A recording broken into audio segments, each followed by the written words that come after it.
Mahatma Gandhi ki mapok numit na lakpada miyoy ba khudingma ki pukning wakhal sulu na nana thamna bahona si haina Manipur ki Chief Minister N Biren na phongdokhre ngasi jati ki mapa Mahatma Gandhi ki chamaga yankhai manga Shuba Mapok Kumon Thouram Manipur lengak na sinduna Imphal ki Gandhi Memorial GM Hall da Pangthokkhre National Cleanliness Day Swachh Bharat Diwas 2024 haina India pumbagi oina observe tawriba asida Manipur lengak na su sinduna Thouram adu pangthokhibani GM Hall da lairiba Mahatma Gandhi ki mitamda Manipur ki Chief Minister N Biren na luchingduna Minister MLA amadi lengak ki civil amasung police ki makok thongbo officer singna lay shukatuna ikai khumnaba utkhi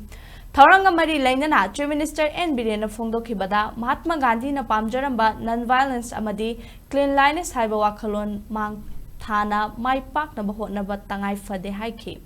Numit asina lakpada mipum khudingmangna isa isagi yum amadi lekaida amora kai sengduna luna nana lamdam asi thamna bahotna minasi haina phongdokhi Paumi singna hangba wahangi paukhum piraduna hojek kuke khutlai paiba singna phajinduna thamliba Thawbaldagi Naha ani thadoraknaba kanna hotnari mai pakkani khalli haina Chief Minister N Biren makhatana phongdokhi Pithivida ahimsa gi adugumba wakhalon chamadi adugumba thaba hongdomba bapuji gi ngasi apong numit sidai National Cleanliness Day haibadi pagi Swachh Bharat Diwas hainasu indi numit sida Mahatma Gandhi ji na pamjaramba ahimsa loinana lubananba Bharat pumba or pagi state Manipur pumba Luna Nana Thamba, you have a puggy wakal the soup. Yam clean do wakalon. Madumagi Messima, Chief Minister Moina Manipurimiam, the Michida, Mayam Punama, a koi, Latum Masama to soup, a motorkai, Sentuk, but Yovi the Herga, Lamdam Sibu,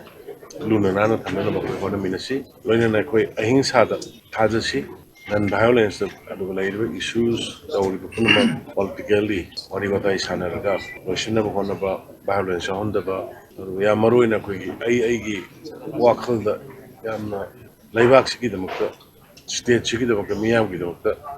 Katopa Mogaloina Yamna, knit and clean, Tamui Sangna, Honabudo, Madu Oiminasi,